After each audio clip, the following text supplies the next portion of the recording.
A teenage songwriter stood up in the Tonight Show audience and told Taylor Swift her classmates called her songs stupid. What happened next proved that the greatest artists understand rejection better than anyone else.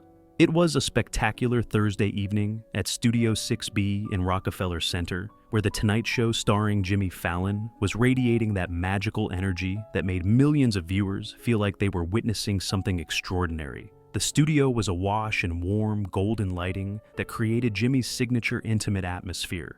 Behind his iconic curved wooden desk, Jimmy sat with his trademark infectious smile, and the Roots provided their subtle musical backdrop that transformed every conversation into something that felt like catching up with beloved friends. Across from him, occupying the guest chair that had welcomed everyone from world leaders to breakthrough artists, sat Taylor Swift. At 35, she had evolved into something beyond a pop star. She was a cultural phenomenon and arguably the most influential musician of her generation. Tonight, she looked radiant in a vintage-inspired burgundy blazer, her signature red lipstick perfectly complementing her blonde hair that fell in soft waves. There was something about her presence that filled the entire studio with the authentic warmth of someone who had never forgotten what it felt like to be an outsider looking in. The interview had been flowing beautifully, like a conversation between two people who genuinely enjoyed each other's company. They'd covered her record-breaking Eras tour, which had become a global cultural phenomenon, her recent Grammy wins that had solidified her place in music history, and the incredible journey of re-recording her earlier albums to reclaim ownership of her artistic legacy. Jimmy's questions revealed his genuine admiration for not just Taylor's success, but her resilience and evolution as both an artist and a human being. "I have to ask about your songwriting process," Jimmy said, leaning forward with that enthusiasm that had made him beloved by both guests and audiences.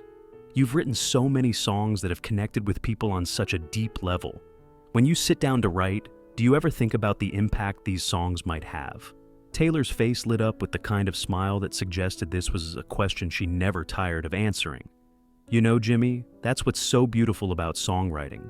You never really know which songs will resonate with people. Some of my biggest hits started as random thoughts I scribbled down at 2 a.m., and some songs I thought were brilliant never found their audience.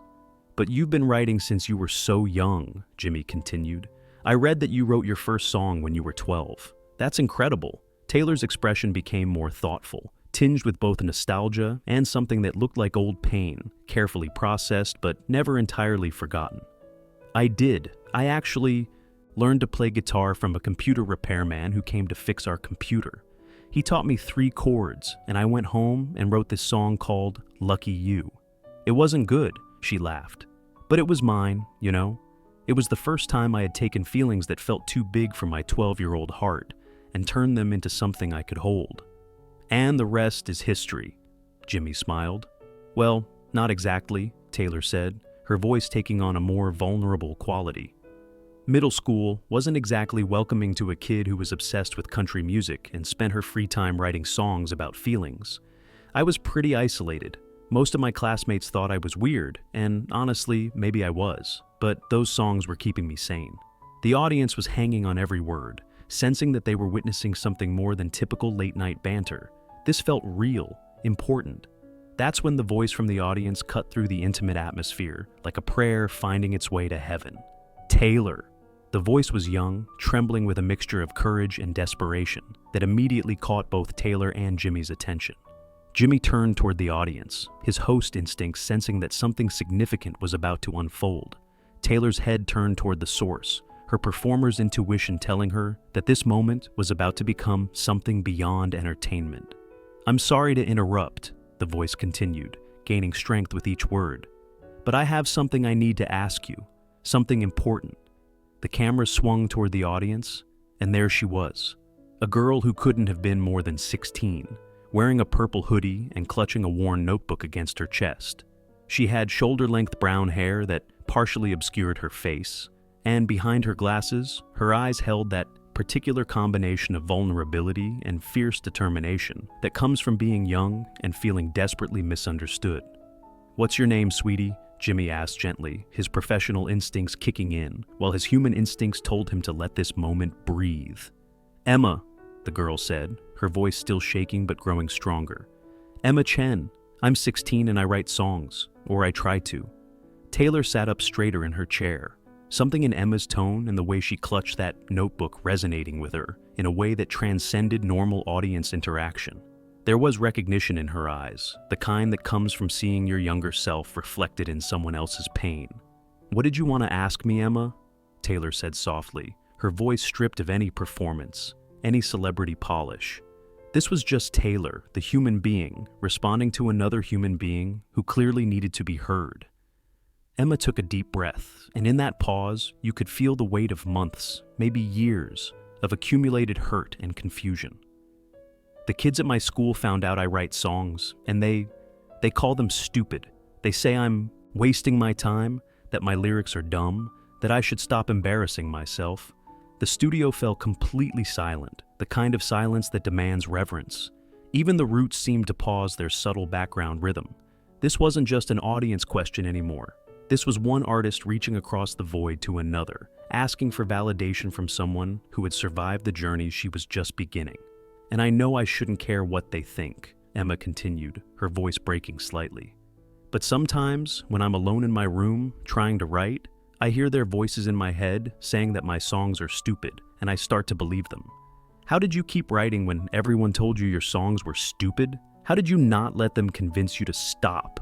Taylor stood up slowly from her chair, and the movement seemed to happen in slow motion. She didn't ask permission from Jimmy, or glance at the producers.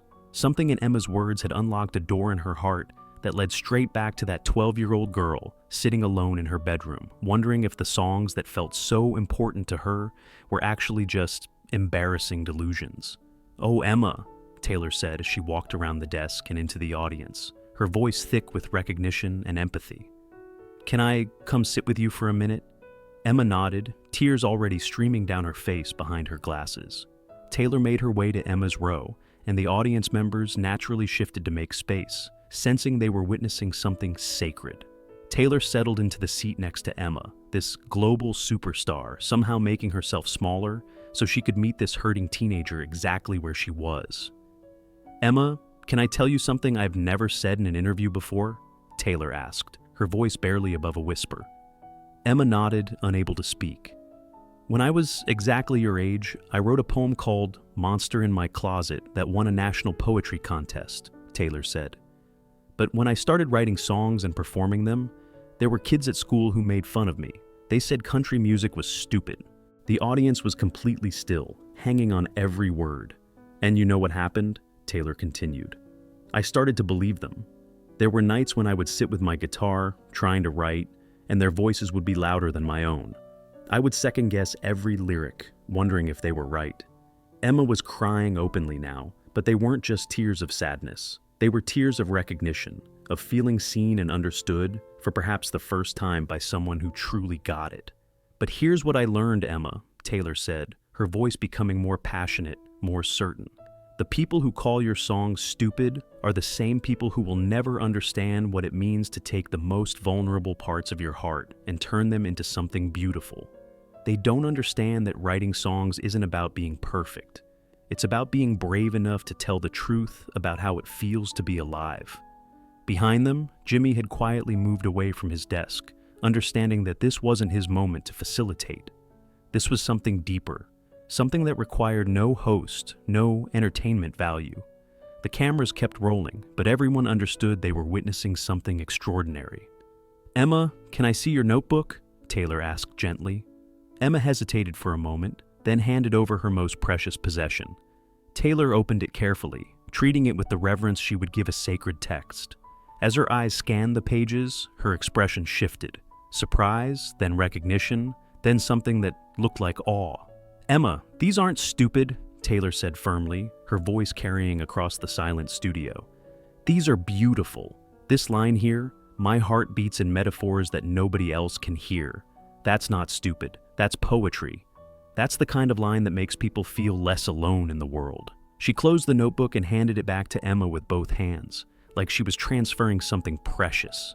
"Do you know what the difference is between the kids who call your songs stupid and the artists who change the world?" Emma shook her head.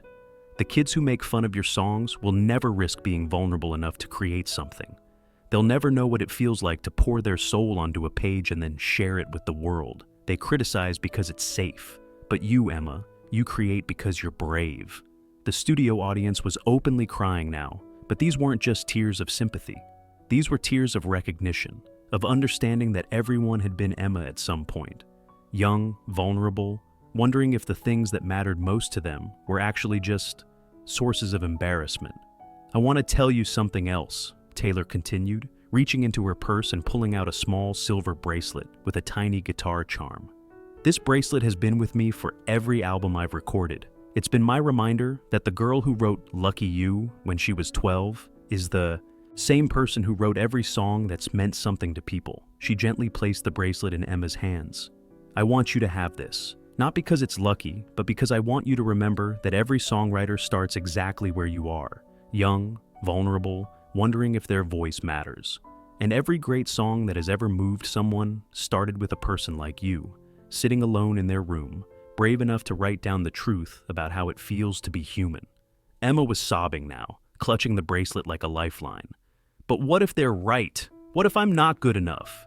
"Emma," Taylor said, her voice carrying the authority of someone who had walked this path and emerged stronger. "The fact that you're asking that question proves you are good enough. The artists who change the world are the ones who care enough to worry about whether they're doing it right. The people who call your songs stupid will never care that much about anything." Jimmy approached them then, his own eyes bright with tears. "Emma, you came to exactly the right place tonight." "Actually," Taylor said, a new determination entering her voice, "I have an idea. Emma, what are you doing this weekend?" "Nothing special," Emma managed to say. "Well, you are now," Taylor smiled. "Because I'm going to introduce you to my songwriting team. You deserve to be in a room full of people who understand that what you're doing matters." The audience erupted in applause, but through it all, Emma's voice could be heard. "Thank you for believing in my stupid songs." "Emma," Taylor replied, "there are no stupid songs. There are only brave hearts and the people who are too scared to listen to them." As they embraced, Jimmy stepped forward to address the cameras. "Ladies and gentlemen," he said, his voice thick with emotion, "sometimes the most important conversations happen when we stop performing and start remembering what it felt like to be young and vulnerable and hoping that someone, somewhere, would understand." The episode that aired became one of the most watched Tonight Show segments in history, shared millions of times across social media. More importantly, it sparked a movement of established artists sharing their early rejection stories. 3 months later, Emma Chen performed her first original song at a Nashville Songwriter showcase. The song was called "Stupid Songs," and it was about learning to trust your voice. Wearing the silver guitar bracelet, Emma sang with confidence, the confidence of someone who had learned that the greatest artists create beautiful things in spite of their doubts.